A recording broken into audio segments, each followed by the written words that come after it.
Did you know the average person listens to over 4 hours of music every single day? That's 1,460 hours per year of direct influence pouring straight into your subconscious mind. I used to vibe to this one song daily, never thought twice about it. But then something happened. My prayer life completely dried up. Anxiety started creeping in like fog, and I couldn't feel God's presence anymore. That's when I realized this song was systematically weakening my spirit, and I didn't even know it was happening. And if you're still watching right now, you're already part of those who actually care about their spiritual health. And I believe this video would deposit something valuable in you. Here's what's interesting. What I discovered might be affecting you too, and I'm going to prove it to you in the next 8 minutes. Before I tell you which song nearly destroyed my spiritual life, and I will reveal it at the end, we need to understand something that most Christians completely ignore. Pause this video right now and think of the last song you had stuck in your head. Got it? Keep that song in mind because what I'm about to show you is going to blow your mind. Proverbs 4:23 says, "Above all else, guard your heart, for everything you do flows from it." Above all else, not some things, not most things. Everything flows from your heart. Think of your heart like a spring. When that spring is pure, everything that flows from it, your thoughts, your emotions, your words, your actions, everything is clean and life-giving. But here's what happens when that spring gets contaminated. Every single thing that flows from it becomes toxic. Your thoughts become negative. Your emotions become unstable. Your words become destructive. Your actions become sinful. And here's the scary part. Most Christians are unknowingly polluting their heart spring every single day through their ears, and they have no idea it's happening. If you've ever felt spiritually dry after binge listening to certain music, tap the screen right now, because what we're about to discover is going to change everything. Your brain processes 11 million bits of information every second, but you're only conscious of 40. That means 10,999,960 bits are going straight into your subconscious. And guess what's carrying most of those bits directly to your heart? The music you're listening to. And in next section, I'm going to show you exactly how your ears became the enemy's secret gateway to your spirit.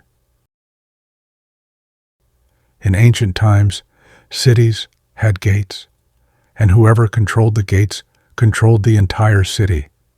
Your ears, they're the gates to your heart.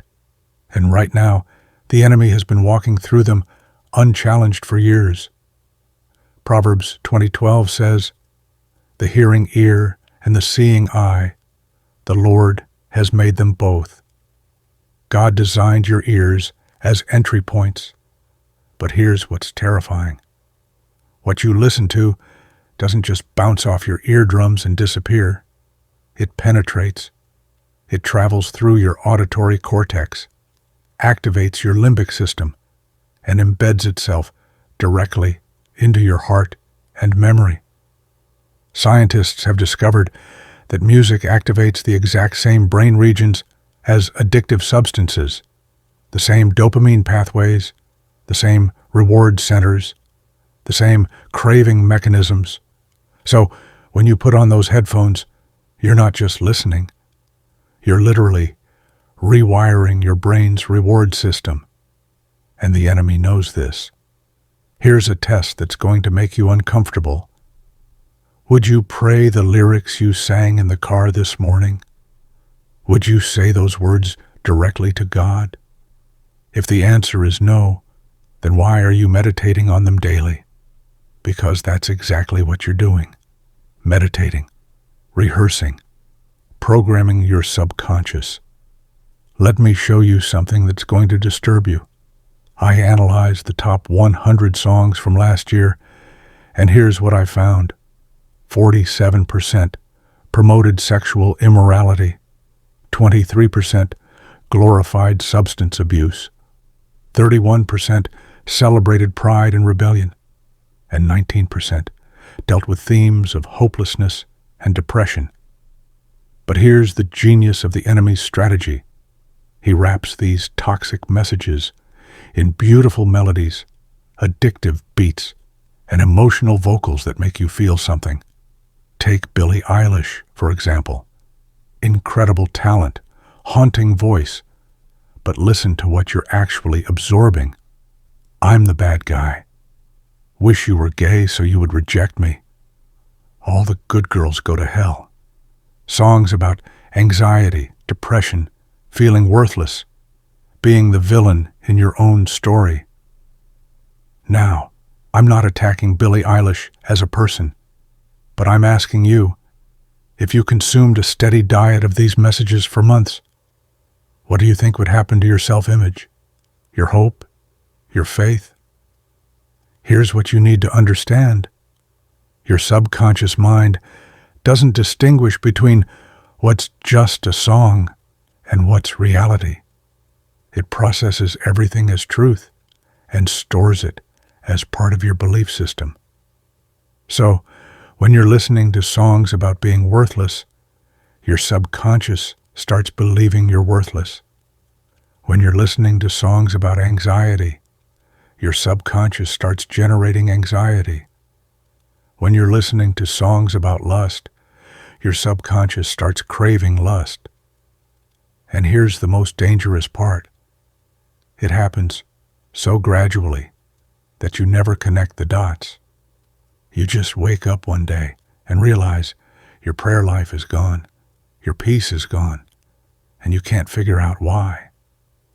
But what if I told you there's a frequency war happening for your soul, and most Christians don't even know they're under attack?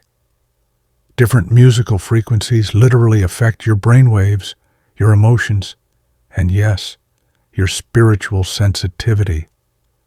There's a reason why certain keys make you feel anxious versus peaceful. There's a reason why some music makes you feel closer to God, and other music makes you feel spiritually numb. The enemy has weaponized frequency against your spirit, and he's doing it through the music that you think is just entertainment. All right, I promised I'd tell you about the specific song. It was a song I discovered during a really difficult season of my life. The melody was beautiful, the artist's voice was incredible, and emotionally, it just hit different. I put it on repeat for weeks. The song was about feeling lost, disconnected, questioning everything you believed in, and at first, I thought it was helping me process my emotions. I thought it was therapeutic. But here's what I didn't realize was happening. Week 1, I started having doubts during my quiet time. Week 2, my prayers felt like they were bouncing off the ceiling. Week 3, I stopped reading my Bible altogether.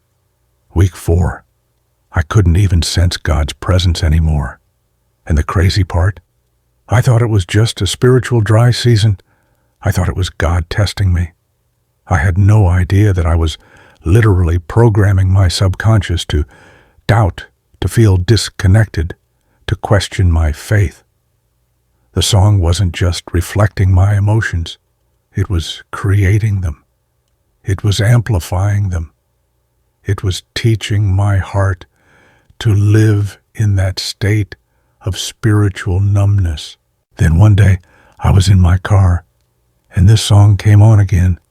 But this time, instead of just feeling it, I actually listened to the words, really listened.